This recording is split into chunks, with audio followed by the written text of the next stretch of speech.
Now that hopefully either you are trying to study for a long time or you are trying to work for a long time, work from home on a laptop like 15-16 hours a day, or at least 8-10 hours, you start to notice that you cannot study on your bed anymore. I mean, if you put the laptop down and you are looking down on it, this neck starts to pain uh, quickly.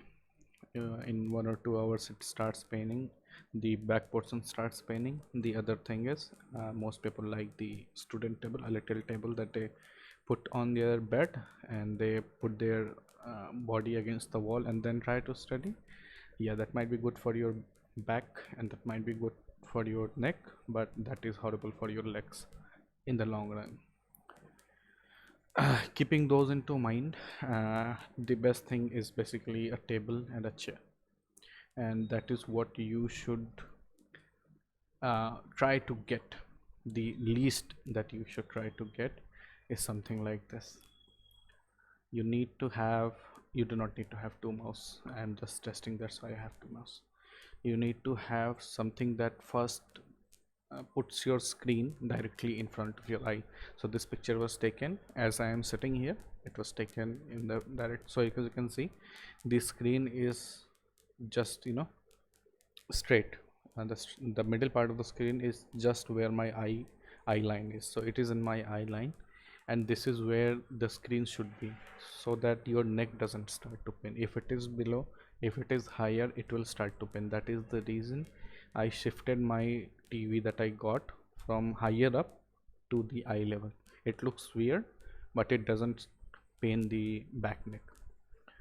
Okay, so first thing is, prop up the keyboard, somehow prop up the keyboard so that the display is in front of your eyes. This is of course sitting down. Standing desks are a whole different story. I'm not going to talk about that here. So display should be at your eye height, and that is why monitors are best. If you can get a monitor and plug it into your laptop, you can push the monitor a bit up and it will come to your eye height, so that there will be no problem in the neck. Now let's talk about mouse. Mouse is an extension of your hand, and don't cheap out on mouse. I am a budget guy. I don't like spending more than necessary money on something, and yet I have got a gaming mouse. The reason is gaming mouse have good sensors. They are typically lightweight and they have a few keys to the side. So the thing is, the mouse is an extension of your hand. You are learning something new. You think about this as a tool required. Let's say if someone works in an industrial area and he needs a lumberjack, let's say for example, so he needs to learn how to operate that lumberjack properly. Or if there is a forklift, he needs to understand how the forklift works. It's the same thing with computers. In the beginning you will not notice it.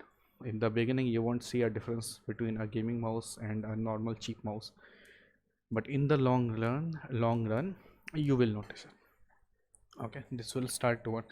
Don't try to get this. This is a heavy mouse. A heavy mouse, in the long time, your hand will start to pain, unless you daily go to gym and you feel that the lighter mouse is too light for you. I can understand. Then you can, then and only then you should even consider a heavy mouse. Otherwise, just don't. If you are someone who doesn't do arms exercises every day, don't take a heavy mouse. So the cheapest mouse that I would recommend, that is mostly available everywhere, is the Logitech G102. It has a good sensor. It is a light mouse and you can find it almost everywhere. They give 2 years of warranty. Even in India, a place, a third world country, if something goes wrong, I ship it to them. In a month I get either a new mouse or the repaired mouse. So at least for 2 years you do not have to worry. So, and I think it's about 20 bucks. Yeah, it's $20, and check what the price is. Don't go for non-gaming mouse. Believe me, don't go for non-gaming mouse. Don't go for wireless mouse. Okay, the delay in response has not been fixed yet. Don't go for it. Go for a wired mouse, a gaming mouse, something that has a good sensor in it, something that is lightweight. My recommendation, Logitech G102, but you can go with any other.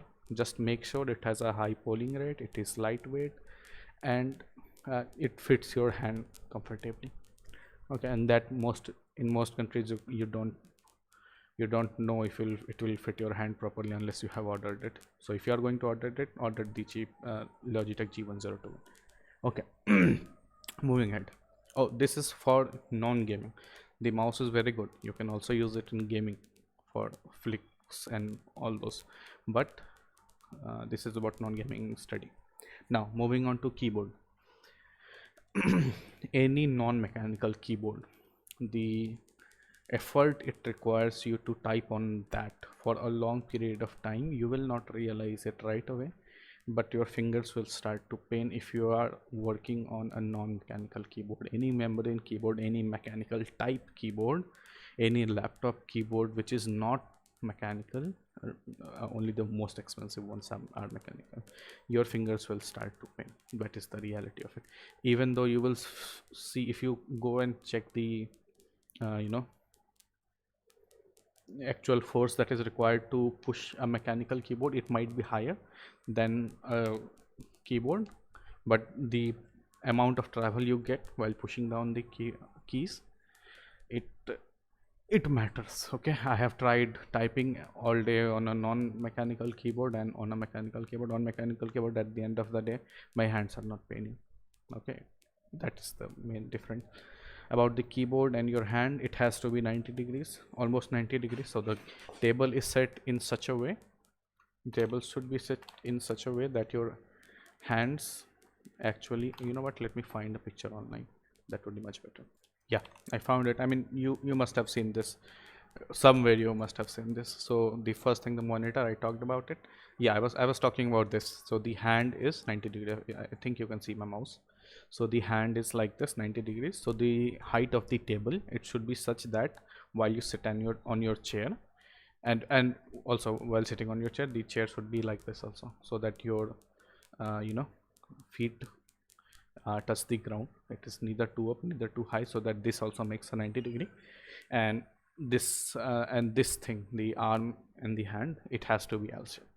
Okay, so that is important. And I was talking about keyboards. Yeah, so about the mechanical keyboards, the, you know what, let me also show some pictures. So yeah, if you have never tried a mechanical keyboard, I recommend it a lot. And there are choices. So let's say that you live alone and no one else is nearby, you can go with the blue mechanical switches. These are very loud, these are clicky. And you know what, just go into and deep dive into what the mechanical keyboards you can get.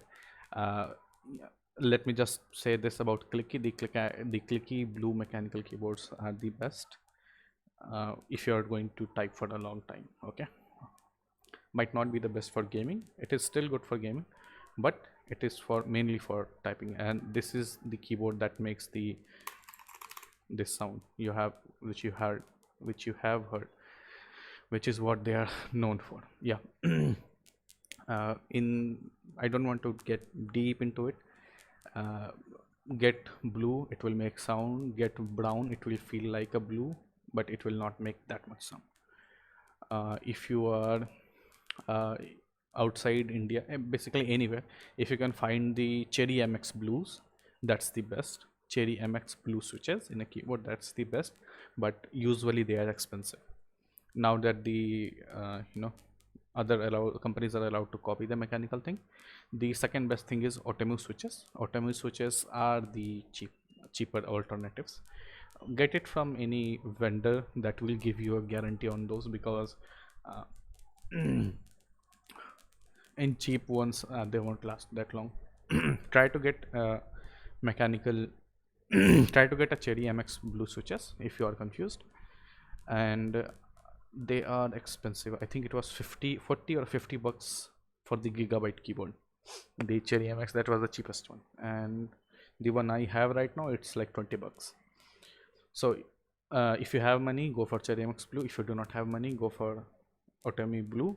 but these are just suggestion. Research on your own, try your own, and feel what you like. Important point is move away from membrane keyboards, move away from those keyboard that you have to press hard on so that you can basically type for long periods of time. Mouse, I have talked about this, I have talked about display, I talked about. Is there anything else that I should talk about? Yes, chair needs to be, as you can see, the chair needs to be straight. That is the only job. It don't get a chair that you can do like go back and sit in any position you want. Make sure the chair is strong enough. And I had a wooden chair lying around and I just use it, you see. So the wooden chair, it is basically straight in the back, and on it I can sit for long days, long time. I mean, all my videos you have seen, 2 3 4 hours stretch at a time, it's no issue. Okay, so that was the main thing about ergonomics. One more thing, I will make a video on this later. You need some sort of application or some sort of thing on your system that reminds you every 1 or 2 hours that you should get up and look at a distant object. Okay, so I will talk about this later. So this is the typing master. I purchased this. I will talk about how to get it cheap and all. So it has that reminder. If it has that reminder,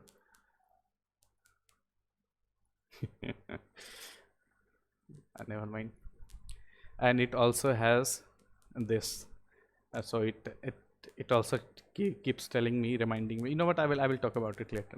The thing is, it has that. I am not able to find where it is. Just give me a moment. It must be here. It is. If I start, no, I do not want to start training. If I close it, okay, it is here. And I go to settings. Okay, here it is. Recommended taking a break after 2 hours. That I have selected, and every 2 hours it gives me a notification that I should get up, I should move out, and I said come back now. Before moving ahead, I think I have talked about ergonomics, a few health things also. Make sure your room is not dark. Even if it is dark, make sure lights are in the room. Don't keep it directly back to your, so that its reflection doesn't disturb you, but keep the room light and have good sleep. If you do not have good sleep and you are playing in a completely dark room, playing or working, whatever you are doing, you are you are actually exposed to a epileptic seizure attack. So if you have seen the any game that you start playing, the first thing that you will see something like this, a photosensitivity warning. A small percentage of people may experience seizures while exposed to certain lights pattern, even with no history of epilepsy or seizure.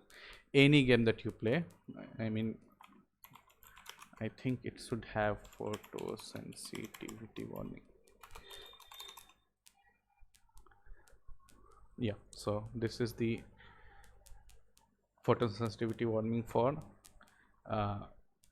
Valorant. So if you think that the game that you're playing, it doesn't have it, it has it. So the only way to actually tackle this, make sure that the lights are in the room, not everything is turned off. And second thing, you have good sleep. I have seen this personally in my own life. I know a few people, and the only time that they had epileptic seizures is when they didn't sleep properly for a few days, is when they were going like this on their system. That they will sleep right now. That is when they had the epileptic seizure, and they were trying to focus on something in the system. Okay, yeah. So that is about the health and safety and ergonomics for the while you're working, because you will have to, in the beginning, you will have to study and work for a while. Thank you. I forgot to speak about one thing. Earphones, you cannot wear earphones for a long time. The inside part of the ears, that will start to pain after a while, and you might not realize it, that if you listen to it on a longer volume, you will have permanent tinnitus, not ear damage, tinnitus. uh, very it's a horrible thing. Just check it out. The That's all I'm trying to say. So don't use the buds and everything that go into your ear, and don't listen to them on heavy volumes. If you need to work long periods of time, there are two types of headphones. Do I have the other one here? Okay, I do not have it, but I can show you. So this is the on ear headphones. The on ear actually are smaller than these, and they just fit just outside your ears. These are good, okay-ish, and the problem with those headphones is that you will hear a lot of the background noise. Yeah, they cannot cut up the outside noise. The over ear headphones are good, excellent, but make sure they are the comfortable ones. Okay, make sure to get the comfortable ones. Don't get these one. I already made a whole review why these are bad. The point is, get over your headphones. uh, doesn't matter brand, doesn't matter anything else, but just make sure they are comfortable and that you can wear them a long time. And if you're going to get them and if you work in an office, get a boom microphone. It makes a huge difference. Don't worry about it being a wireless or not being a wireless. Okay, so yeah, try to go for over ear if there is a lot of sound beside you, or you can go with on ear if you usually stay in you know an area there where there is a lot of sound. And honestly, if you can get away with no headphones, that would be the best. That's what I usually do. I only wear headphones when I have to record something for YouTube, just because this mic records properly, fits here. Otherwise, all the time that I'm trying to study, I actually use the system's own volume. And I know laptops volume are too low. I have already made a video how to increase that, and they do the trick. If you can get away with speakers, best. That's the best thing that you can do. If you cannot, go with over ear headphones. Go with headphones, don't go with earphones. Okay, that's all. Thank you.